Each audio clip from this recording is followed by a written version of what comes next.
Tirgamayo Mritturma Amritangamayo Om Shanti Shanti Shanti.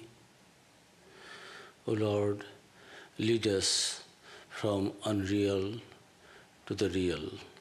Lead us from darkness to light, from ignorance to knowledge. And O Lord, lead us from death to immortality. Om peace, peace, peace. A very good evening to you all. Namaskar. It's nice to have this privilege to spend some time on the Viveka-Chudamani, a Vedantic treatise written by none other than Sri Shankaracharya, that Advaita philosophy, founder of this Advaita Bad. So, I have got a stopgap class today. So, revered Sharvadamaji asked me, have a class, something on Vedanta. So I immediately thought, all right, it will be good. If you like, this Crest jewel of discrimination, Viveka-Chudamani. And this Shankaracharya is a wonderful life. Not only a monk, he is the avatar of Shiva. And he was born to achieve this goal, to establish the Advaita Vedanta in the minds of the then so-called religious people in the name of Hinduism who forgot the Vedanta and Vedic culture, Vedic ideology, thought, and doing some kind of worship and home sacrifices. Sometimes it was horrible, being influenced by the Buddhism and its Tantra and many other things. So, he took the responsibility to clean it and bring back the glorious Vedic culture and understanding. So his life was wonderful, beautiful and fantastic. Clouds of legend surround the austere, charming, boyish figure of Shankara, a saint, a philosopher and a poet. He wrote so many stotras, not only on Advaita, he was a Bhakta also. So many stotras he wrote for Shiva, for Bhavani, Bhavanastakam. So it is not that he was not a devotee, but he had to establish the supremacy of this Advaita philosophy so that the whole world cannot defend it cannot question it. That if ultimate reality is one, and in the name of ritualistic worship and many other things, horrible things we have made, so it should be cleansed very clearly. So he did it and did everything. He was born, wonderful life, around 686 or 87, 88 he was born in a South Indian state, Kerala, a village. Name is Kaladi. We have an ashram, Ramakrishna Mission has gotten a center there, the birthplace of Shankaracharya. So, at the age of 10, he completed, mastered all the scriptures. He was a prodigy. So, and he wanted to take sannyas after his father passed away. And indeed, the whole society in which he lived was materialistic and pleasure-seeking. India was passing through a period of spiritual decadence. Shankara, burning with youthful zeal, resolved to make his own life an example which would lead men back to the paths of truth. So he was born for that, and seeking the permission from mother. And wonderful composition, I am quoting. At this period his father died. The boy puzzled over the riddle of life and death and determined to solve it. He would renounce everything in his search for the meaning of existence. It was then that he wrote the poem called Moho Mudgaram. Wonderful poem, but it is outwardly it will sound that, is it possible to follow all these dictums, these principles, messages? It is only for those all-renouncing monks. We cannot do it. But actually, his message was very clear-cut. Whether you are in a monastic life or whether you in any sphere of life, there are 4 stages of Hindu society life. What are those? Brahmacharya,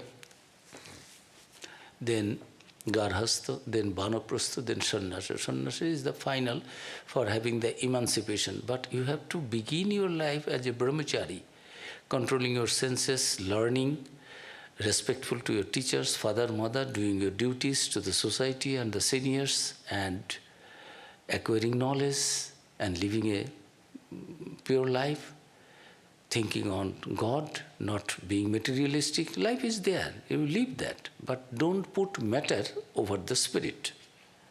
Matter is there, and that is, he will prove that this is illusion, that is a delusion, that is out of our Maya, this great illusion. We are always trying to seek joy and happiness through materialistic pursuits and physical enjoyments, sense enjoyments, which never can be. Ultimate goal, reality is the spirit, and if you want to have eternal joy, peace, happiness, then you have to seek for that. You will be seeking always the physical, sensual, materialistic pleasures, and you will be absorbed fully with that ultimate bliss. That cannot be. So, he was very clear about that. Just a few lines I quote because I feel tempted to all these wonderful things. Ideas are there. At the age of 10, see what kind of this stotra, this poem he composed. The Mohamudgaram meaning is the shattering of illusion. How we can come out of this great illusion, moha, and follow the real path, ideal path, correct path, genuine path to reach the goal of human life. Who is thy wife? The literal, here is a more or less literal translation of that Mohamudgaram. Wonderful. Who is thy wife? Who is thy son? The ways of this world are strange indeed. Whose art thou? Whence art thou come? Vast is thy ignorance, my beloved. Therefore, ponder these things and worship the Lord. Behold the folly of man. In childhood, busy with his toys. In youth, bewitched by love. In age, bowed down with cares. And always unmindful of the Lord. The hours fly, the seasons roll, life ebbs, but the breeze of hope blows continually in his heart.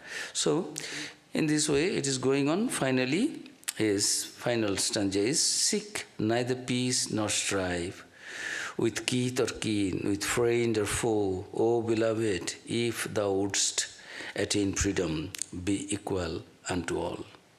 Thy son may bring thee suffering. Thy wealth is no assurance of heaven. Therefore, be not vain of thy wealth, or of thy family, or of thy youth. All are fleeting, all must change. Know this and be free. Enter the joy of the Lord. So, these are the wonderful words and ideas which he himself thought that was the correct one. And he has to preach it, he has to establish this idea as he was thinking after his father's death, that what is this life? Life is this, everything is transitory. Father, mother, everything will go one day, nobody will be with us. So, Afterwards, he composed another wonderful stotra, which Swami Vivekananda was so fond of and translated himself, and asked that all sadhu brahmacharis, not only that, any Vedanta student should memorize this. Nirvana Shatkam. What is that? Mano buddhahankara chittani naham nacha shrutra juve nacha grhano netre nacha bomu bhumir na tejo na vayush chidananda rupa shivoham shivoham. What is the meaning? Meaning is, I am neither the mind, nor the intellect, nor the ego, nor the mind stuff. I am neither the body, nor the change of the body. I am changes of the body. I am neither the senses of hearing, taste, smell, or sight, nor am I the ether, the earth, the fire, the air.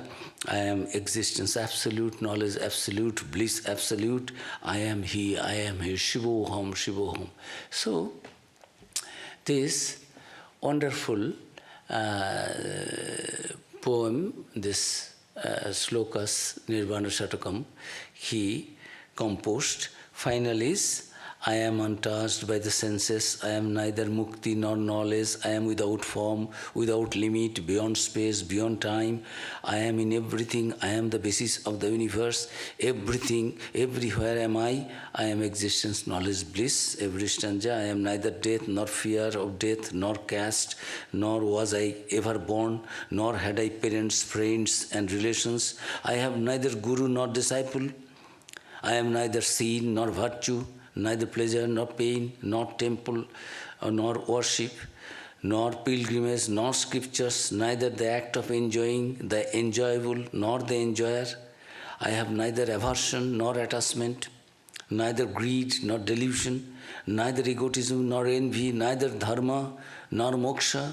I am neither the prana nor the 5 vital airs. I am neither the materials of the body nor the 5 sheaths. Neither am I the organs of action nor object of the senses. I am He, I am He. So, this wonderful, his feeling, what is Vedas Upanishads? The experiences of spiritual experiences, ecstatic experiences of the rishis and munis. Rishi means seer of the truth. What they knew to be the universal truth. All other things are fleeting, coming, going. This body was not there one day before I was born. And when it was born, this 1 day, 2 days, 3 days, now 1 day it will. Jayate, vardhate, vikriyate, nashate, finally 6 changes are there. It will happen. So whichever is changes cannot be eternal. So there is only one essence is there. One reality is there. So why you are getting attached to those which are every moment changing, then you will not be able to go beyond this suffering, birth and death and suffering always. But actually you do not know that you are existence, absolute bliss, absolute and knowledge absolute. And you are searching it outside. All these things. You are all these things. There is nothing else. You have to know it. And it is not something superimposition. Its superimposition is the whole world you are thinking those things are real. Thinking the unreal thing real, you are, that is superimposition, which is not there. A snake is there, but you are, oh God, it is a snake. But a rope is there, you are telling it is a snake. Actually, in reality, you are Atman, or you are thinking, I am body, name, Nam, Roop. This is called Upadhi. Why it has happened? We are attached to our Upadhi. We are that Satchit Ananda Swarupa of the nature of the absolute love, joy, bliss, knowledge, consciousness, and existence. I am never was born. I was never born and never will I die. These things overnight will not come. It needs certain preparation. So this book, Viveka-Chudamani, the meaning of the book also is wonderful. Viveka means this faculty of discrimination. What is real, what is unreal. To understand that is Viveka. To discriminate right and wrong, real and unreal. Many things we know. But is it always correct that what we know? Many things afterwards, we discovered that that idea was wrong. Even scientists, every now and then, new finding comes, they say, no, this atom is the smallest E. Then they will break that, no, there is electron, proton, neutron. So something new they get, they say, no, smaller than that also is there. Anything new comes, they change there. No, we are sorry, at that time we knew up to that. Shankaracharya's idea is this: you are that changeless, you will never be changed, know that. And if you can know that, in this material world, material knowledge, whatever you may acquire, it will not give you the final knowledge, ultimate knowledge, which actually will shatter all your bondage and this idea of suffering, ego, these things. So this from Advaita Vedanta Vedantic point, he wanted to establish his theories, and he went to his guru, Gaudapada, his guru's guru. Gaudapada said, no, I am in a vow that I will not talk, I will be always absorbed in that meditation. He saw that it is possible not to think of one's own self as the body and the mind. Whole life they are spending, feeling Jivan Mukta Atman. Atman, Brahman, this identical. This Jivatman, this the spark which is here, it is not separate from that. It is not something different. It is non-different with that ultimate Brahman reality. So he saw this, his guru's guru. He sent him to his guru Gaudapada. So he went to, Gaudapada sent him to Govindapada, his guru, and Govindapada initiated him. Within a very short time, Govindapada initiated him and instructed him in meditation and the whole process of yoga. Within a very short time, Shankara achieved complete mystical realization and himself went out to teach. So he traveled all over India and set up different maths and monasteries, and this Dashanami Sampradaya also, these sadhus, he codified everything and wrote several books, this commentaries on Gita, commentaries on Upanishad, and on Brahma Sutra also, this Brahma Sutra. So these are called Prasthanotraya. Everywhere trying to explain that the ultimate reality is that Brahman one. You are thinking you are separate, your body, your mind, all these things, you are beyond time, life, death, causation, everything. Nothing else is there. You have to know this truth and come out of this. This is, and he traveled everywhere. Invited other Pandits who were of different opinions. Come and logically you prove, I will prove that ultimate reality is one and the only one, and thou art that. And his philosophy was nothing that Brahma Satyam Jagan Mithya Jiva Brahmaiva Napara. This whole world we see,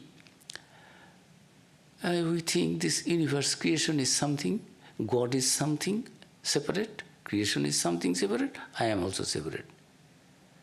Jagadishvara, the creator, Jagat, this universe, and Jiva, myself. So we think these three, his Shankara's philosophy is very simple. No, there is only one reality, and thou art that. Brahma Satyam Jagan Mithya Jiva Brahmaiva Napara. You, yourself, as Jiva, individual soul, is none other than that ultimate Brahman. It is, you are seeing, I am separate, I am body, I am this, I am that, my name is this, my form is this, Namo and Rupa. Rupa means form, Namo means name. Name and form making you, these are out of your Maya, ignorance, you are doing all these things. Actually, that one reality is there, all other things are mithya means that you are under that illusion, great illusion, you are thinking. It is Maya, it is not there. Whatever you are seeing, this is the manifestation of that ultimate reality. It is not a chair, it is not a table, it is not a mic, it is not a body. So he logically, rationally establish that. And this Viveka-Chudamani, Viveka discrimination, have that discrimination. Chuda means speak. Viveka is not an ordinary mind. Viveka means this faculty of discrimination. Right, wrong, you understand. Real, unreal. Good, bad. Up, down. That understanding speak. Chura.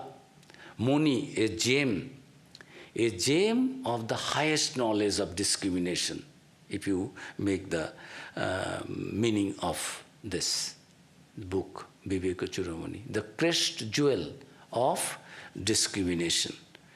Crest jewel. Discriminative faculty is very important. This is not an ordinary, something dull and foolish. You have the power. With that faculty, you say right, wrong, good, bad, everything you understand. And that also, many things we understand superfluously, many things, but something we know very nicely. So, all your discriminative pursuits and understanding, it is the peak. And on the peak also, there is a gem, a jewel, crest jewel of discrimination, the name of this book. So what he did, he understood that ordinary people will not be able to understand all the things what I have given in the Brahma Sutra, Bhashya there, and commentaries on Gita and on Upanishads. He did. I have done all these things, but people with common understanding may not understand all those philosophical discussions. It will be very difficult. But I should write something, compose something, so that people with common understanding, ordinary, so-called ordinary understanding, also common people also lucidly can understand that. What is that? This is this Viveka-Chudamani. So one after another, he depicted in a way, he has made this, planned it, the Chala, disciple is asking question and Guru is answering the question. Just three questions are there. What is this human predicament, this suffering, all these things? What about the God and how to reach that goal? Hey, all this. This simple question, and Guru, he has become both the disciple and the Guru, answering. Question also he is putting, answer also he is giving, so that we common people understand many of the answer of the questions that arises in our mind, and we do not know the answer. But he is putting the questions forward as the disciple and giving the answer also, to make it very clear, and so that common people can understand this. So this is Shankaracharya's wonderful book, and he in this book begins with a mantra by making pranams to his Guru. In this book there are so many things, gradually it is there. This invocation, then greatness of abiding in Brahman, means of knowledge, who is competent. Yes, you want to know, but who is competent? Anything and everything one cannot understand. We had a vice president, my Holy Mother's disciple, Swami Vedanta. He was a very university blue, a friend of this Bosch,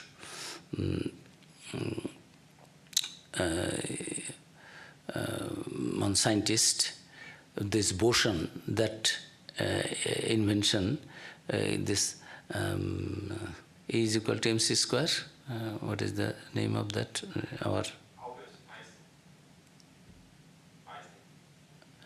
Einstein, and he, you see, Einstein is indebted to him for this.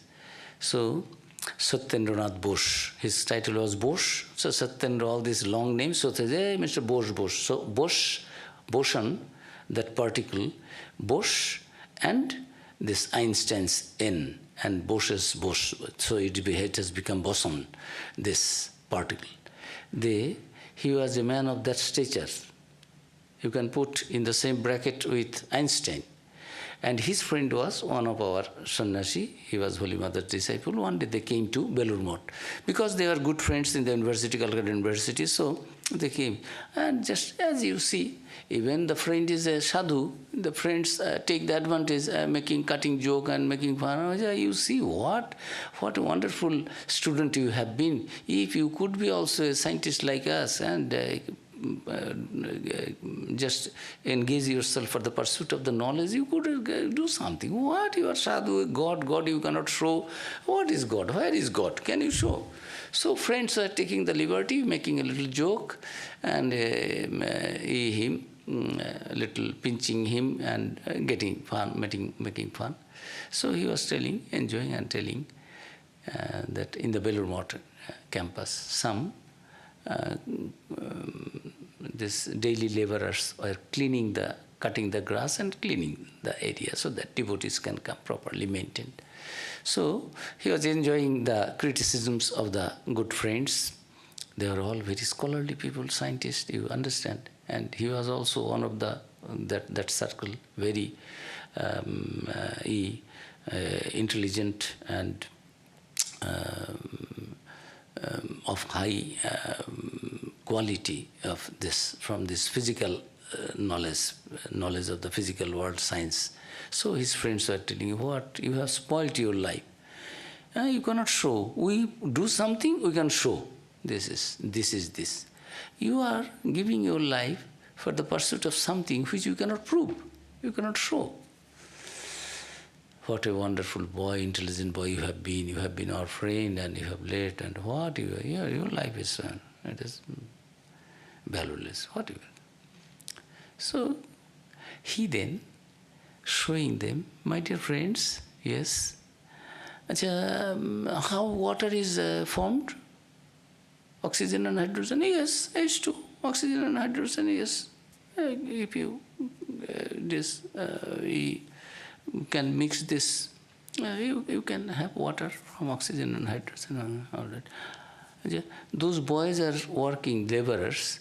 Can you make them understand that how water is formed from oxygen and hydrogen? You tell something, how can they will understand what is oxygen, what is hydrogen? How can I make them understand? They are not a student. They have not come to. They do not know anything of oxygen, hydrogen in the laboratory work. You can, from oxygen, hydrogen, you can prepare water. Yes, I can.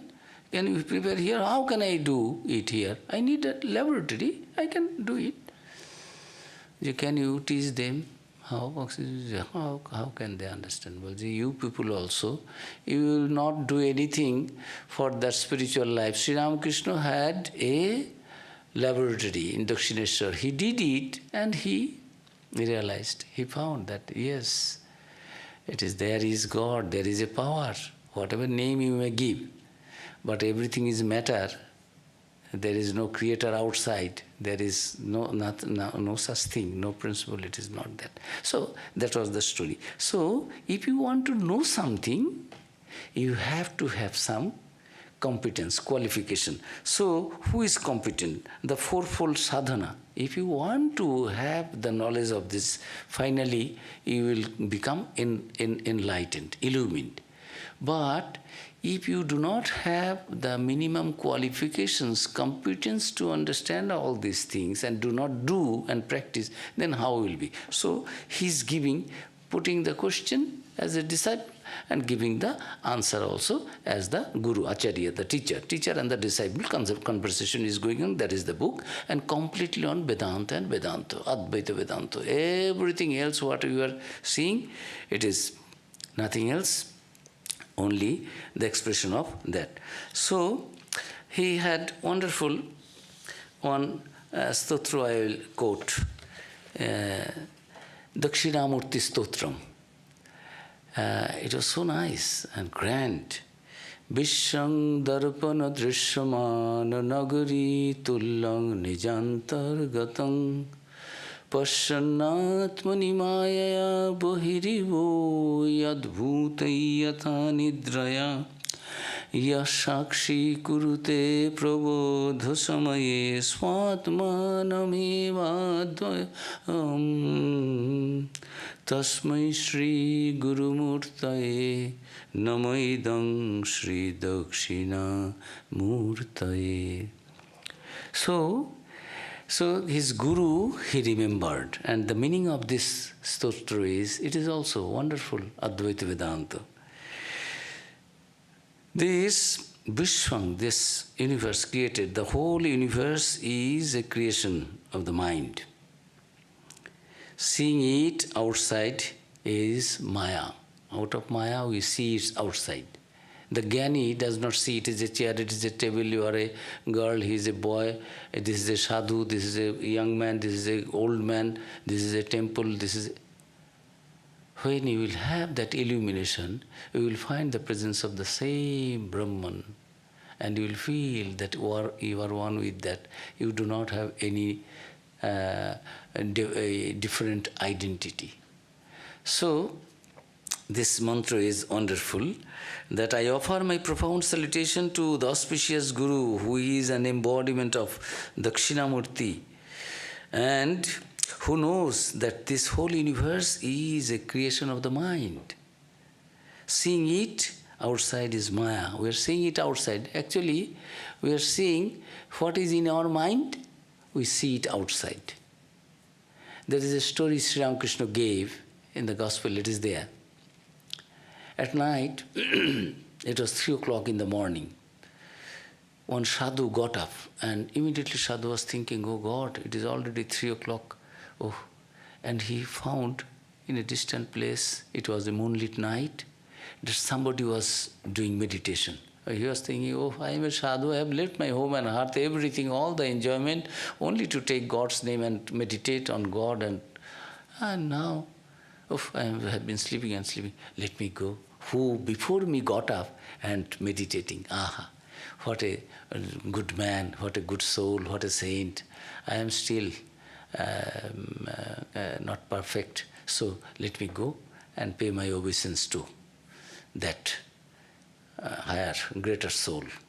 So sadhu came to pay homage to that person who was meditating. At the same time, another thief got up. He broke his sleep was broken, and he said, oh God, it is 3 o'clock.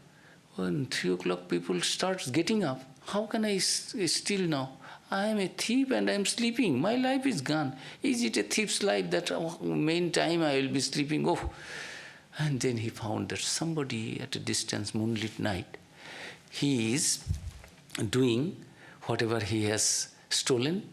Now he is trying to see that. And he says, oh God, he is my guru. This thief is a bigger, greater thief, more skilled. And he made his treasure stolen. Now let me go. What he has stolen?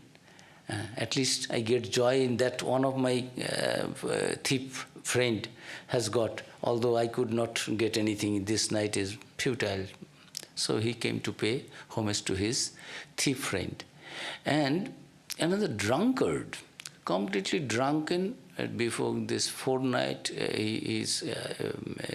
early night, he drank too much and completely lost senses. Now suddenly at 3 o'clock got up and was thinking, oh God, oh, what happened? I lost my consciousness by taking 1 or 2 bottles. Oh, I am not a skilled person in that. Then he found, moonlit night, one man is sitting, another drunkard, drinking and still sitting there, not lying, he's senseless. So he was thinking, oh God, let me see my guru. He's a greater drunkard. I should pay homage to him. So he also came to that, pay homage and love, and to see who is greater one. That 2 pegs made him completely losing his consciousness. Now, out of mind, now let me see who is that who could withstand. He was thinking, oh, many are there. Let me see who this good friend is. So all came to the same position, and they found it was a mound of that ants mound. Earthen something they prepare, ants mound. So this whole world is also like that. If you are a thief, you think everyone is stealing, I have to steal. Oh, I could not do, it is. This world is a place where everyone should get joy by stealing. If you are a sadhu, monk, given up everything, you will be thinking, no attachment with anything, always, that man is thinking, everyone is thinking of Brahman, God, my life is not yet perfected, still my mind goes here and there, why not? Completely it is getting absorbed in meditation only, meditation and meditation, God and God alone, why it is not getting absorbed? Sadhu thinks in this way. And the drunkard, to him, everything is wine and drinking. He is my guru who can drink more and don't become unconscious, taking more and more pegs. So, world also is like that. It is outside, we see according to our mind understanding. This is from Maya. We create this world outside. Actually, we see what is there in our mind. In the mind's mirror, it reflects creation of mind. Who knows this? And at the same time, at the time of samadhi, and I offer my pranams, prostrations salutations to that Guru who knows that these are all Maya and sees that ultimate reality when he is in samadhi, in meditation, he feels the presence of the Brahman, Atman, identical, transcendent and immanent, same. He doesn't go anywhere to seek for pleasure, joy. We go, my friend, I have come to see you, I am very happy to see you. He is happy with his own self. He knows this self, Atman, Brahman, are identical. So this stotra is wonderful, this Vedantic stotra by Shankaracharya, Dakshinamurti stotram. So what I am telling, we go forward a little with the book now. The Crest jewel of discrimination. And I told you, Shankaracharya's life is, he was born to establish Advaita Vedanta in the whole world, to show that the ultimate reality is one and the only one, without any second. And thou art that. You don't think I am body. You are not the senses, you are not the mind, you are not the body. And if you can, get yourself established in this truth. This is actually truth. You are seeing you are a body. That is actually false, unreal. You are not that body. If you know the truth, then you become the knower of the truth and you go beyond all suffering. So he was born to do that, and through this book also, step by step, he will be trying to make us understand that finally, if you follow my instructions, my dear disciple, then tad vidhi pranipatena tat pariprushnano sevaya. This, how to get knowledge. You don't have faith in me, you don't believe in me, you have doubt in my knowledge, you have doubt in my ability, you have doubt in my thoughts, my ideas, then how can you become? You have to come with prayerfully, with folded hand, respectfully, and surrender your ego and ask, yes, you, with folded hand, come, and you have to offer service to the Guru. Yes, I am offering myself at your service. Please bless me with that, the knowledge of the ultimate reality, so that I also can know my real self and become liberated as you are my Guru. So you have to be completely obedient, submissive, and finally full faith in your Guru. And also you must be askance. You must be desirous to know. Scriptures do not say who are not ready for that, who will not ask, Guru will not answer that. In the 18th chapter, when it is ended everything, Arjun, I have spoken you the highest knowledge, highest devotion, everything, whatever is there, I have given to you. Now, don't speak it to others. Idam te na tapaskaya na bhaktaya kadachana na cha asasrusuve vachang na cha jomang abhasuyati. Who cavils me, who are envious of me, who doesn't believe in my godhood, don't tell it to him. Don't tell who doesn't have any devotion. Don't tell, devotion is there, but does not, very lazy, doesn't do anything. No pursuit for achieving the goal. Devotion, oh God. God has, everything I am getting ready, God is good. I am a devotee of God. But not trying to know God, realize God, what God wants. So, not only devotion, devotion must be active devotion.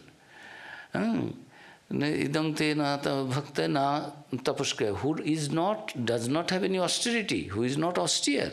Only devotion, one must be devoted, a devotion, one must have devotion, one must practice austerities, and one must do some seva, one must be desirous of knowing, ask, I will now go for catching a flight.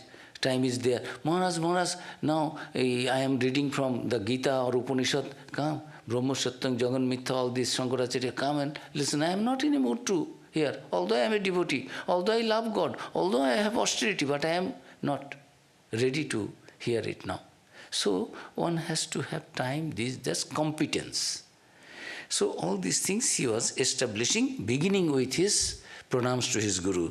Sarva Vedanta Siddhanta Gocharam Tam Agaucharam Govindam Paramanandam Sadgurung Pranato Asmaham. Pranato Asmi Aham. So what I am telling, I already told that his Guru's name was this Govinda Pada. So in this stotra he is offering, I prostrate myself before Govinda, the perfect teacher. Govinda means that God also. Here Govinda, his Guru, in one he has composed in such a way that the meaning of the Paramatma, Parabrahman, Parameshwar also is there, and meaning of my Guru, whose name is Govinda Pada, that also is there. So, I prostrate myself before Govinda, the perfect teacher, who is absorbed always in the highest state of bliss. His true nature cannot be known by the senses or the mind. It is revealed only through knowledge of the scriptures. I offer my first pranam, prostrations to that person who is my Guru and who is the Paramatman, being embodied as my Guru, in the name of Govinda, that Govinda, ultimate reality, who is worshipped as Govinda, Paramatman, Parabrahman, whose name is Govinda. He who has taken, embodied himself to give me knowledge, to enlighten me as Govinda Pada, my Guru. So I offer my pranams. In one mantra, he has offered pranams to that ultimate reality, Brahman, Govinda, and also to his Guru. Jantunang narajanmo durlabhavam mata pungstang tato viprata. This Sanskrit I avoid, time is short. It is hard for any living creature to achieve birth in a human form. Strength of body and will are even harder to obtain. Purity is even harder still. Harder even than this is the desire to live a spiritual life, and an understanding of the scriptures is hardest of all. As for discrimination between the Atman and the non-Atman, the direct perception of the Atman itself, for continuous union with Brahman and final liberation, these cannot be obtained except through the merits of 100 billion well-lived lives. See, in the beginning, offering the first pranam to his Guru and the ultimate reality Brahman, then telling that in this life, having this human body, it is hard for any living creature to achieve birth in a human form. Then next and human form is very difficult, then desire to know Brahman, then doing practice, all these things step by step, everything is very difficult. And as for discrimination between the Atman and all these are hardest of all, understanding the scripture, and then also knowing that this Atman and that Brahman is one and the same, very, very difficult, and it cannot be obtained except through the merits of 100 billion well-lived lives. Guru, Krishna, Vaishnava, tiner daya hole, akir daya bine jeev chhare khare gelo. In my mind also I have to be very strong and faithful that yes, I will achieve. I will reach the ultimate goal. I will achieve that goal which my aim, which I am trying to, which my Guru has given, which scripture has already, scriptures have said, and which many before us, saints and rishis and munis, they, through their practice, achieved. I will also have. So I have to prepare myself, competent for that, and also the desire. And I have to have the practice, pursuit. All these things, merits are required. Durlabhang trayamivayata daivanugraho hetukam manushyattang mumukshattang mahapurusha samsraya. Only through God's grace may we obtain those three rarest advantages. Human body, then desire to know the ultimate reality, then to get a guru, a man of knowledge who can guide me, a guide, this human body and the desire to know the truth, and a knower of the truth as my guide. These three things are very difficult, rarest advantages. Human birth, the longing for liberation, and discipleship or to an illumined teacher. So, in this way, he has started he is going on his arguments, and now it is background. Now he will ask the question, the disciple. I have to complete what is the message, and now he is telling who is competent. Competent also, yes, this is very difficult. Human body, desire to know, and you have got a guru also. It is all good things you have achieved. But you have to qualify yourself also. What are those? For this fourfold sadhana. Those are a little bit sadhana chatuscha chatvari. Ado nitta nitta vastu viveka parigamyate yamutra phalabhoga viraga stada anantaram samadhi shatak sampattir mumukshutvam iti sputam. What is the meaning? He alone is qualified to seek Brahman who has discrimination, whose mind is turned away from all enjoyments, who possesses tranquility and the kindred virtues, and who feels a longing for liberation. My guru may be Einstein, and I have gone to learn something about physics from him. It is hard. It is a story that when Einstein spoke about his E is equal to mc square, that theory, then out of hundreds of scientists, only 2 understood, said, oh yes, what you say, mathematically you are trying to prove it, yes, I understand. After the session, 2 other scientists and teachers, they came, learned people. Yes, I understand little bit, you explain again, he explained separately. Then 2 to 4 in his first attempt to make people understand the reality of this universe, this conservation, law of conservation of masses, law of conservation of energy, and how the energy can be transformed into masses, masses can be converted to energy. Nothing, you cannot destroy anything, only you can change, transform from this to that.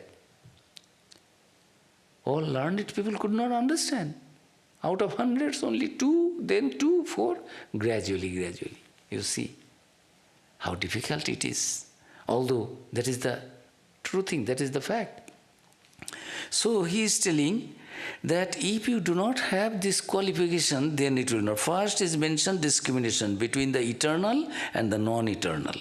Next comes renunciation of the enjoyment of the fruits of action, here and hereafter.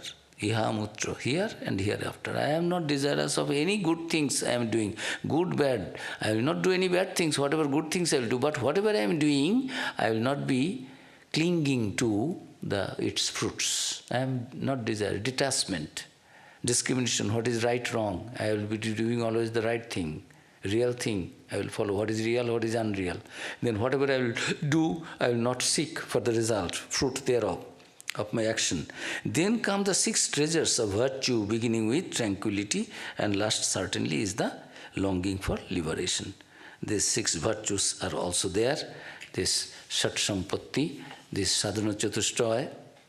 This is also very important in the life of the beginners. If I do not know alphabets A, B, C, D, and I come to a very learned person and teach me all the knowledge, then how is it possible? Whatever, I have to know the numericals, I have to know the words, I have to know the alphabets.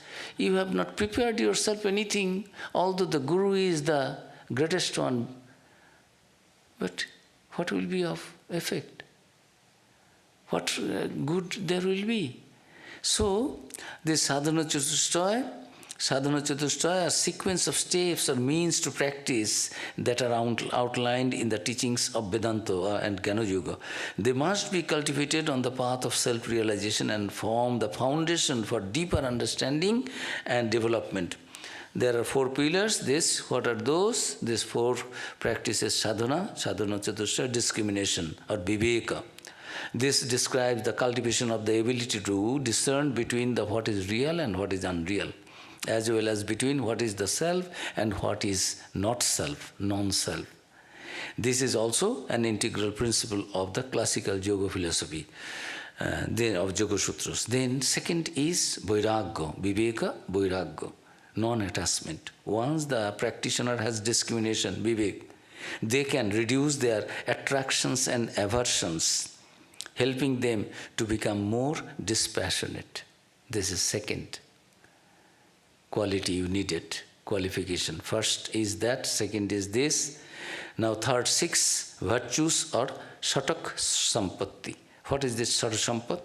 These attitudes and areas of mental training are culminated in order to bring equilibrium to the mind and emotions. They are tranquility, training of the senses, withdrawal of the senses. Anything and everything I am seeing, I am feeling greedy. Anything food, I am greedy. Anything enjoyable, I am lustful, greedy, and anything I don't like, I become angry.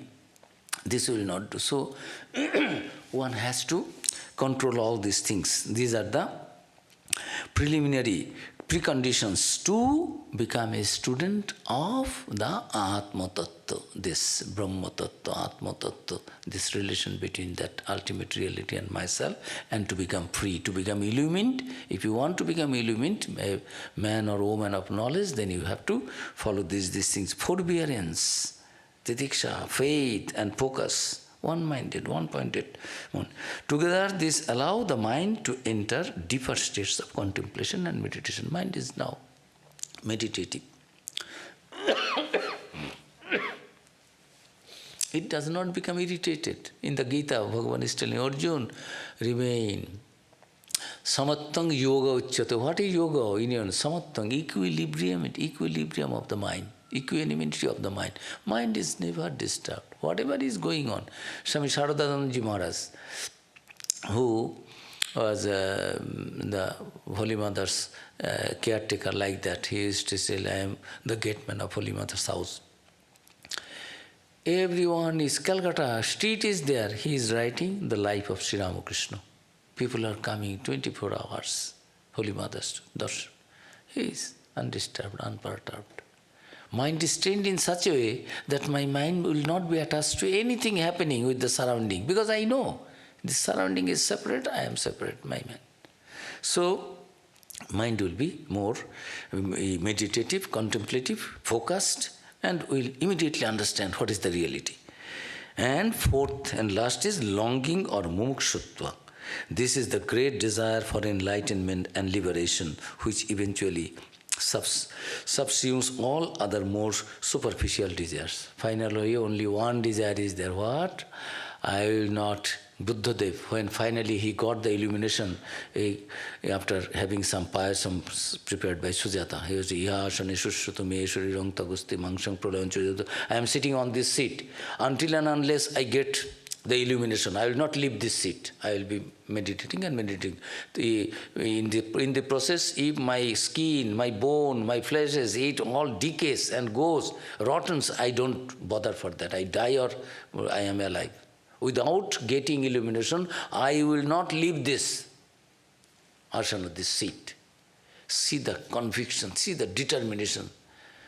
So, these are this mumukshutva. I want liberation in this life itself, not in this life, now itself, jivan mukta. There are two types of videha mukti and jivan mukti. Videha means after my death, I have done good things, I am always meditative, I am thinking of Brahman only, but I will be liberated only when I give up this body. I am dying. When I am dead, then my soul will be liberated. This small soul, this jivatman, individual soul. Another one is, I have known the truth, jivan mukta. I am illumined. Now itself, although body is there, but I know I am not the body. I am the Atman. So, this, if you want mukshuttu, that desire to experience that ultimate liberation, this is the great desire for enlightenment. All other desires subsumes in it. Those are not desires. This is the only desire. You can keep it in mind. Then you are a student. So, these are the simple things for achieving that goal. And in the book, we don't have any time. If again we get another chance, finally the teacher says, student says, yes, I am illumined, and lives, and the teacher also says, all right, my whatever I was doing, it is now fruitful, you are illumined. You have questions, I have answered, and you are illumined. As a guru, my duty I have done, I am also free, you are also free. You are illumined, no problem. So, that is the book. So, we cannot go forward any more. Time is already finished, so it is completed. If again we get a chance after Bhakti Yoga, we can start this Viveka-Chudamani if there is any scope. However, thank you for your presence. If any question is there, 2 minutes we can take for that. We should not take more time. Not for now, but let's see. Any questions from the audience? No. So that is good. Om Shanti Shanti Shanti. Hari Om Tat Sat. Om.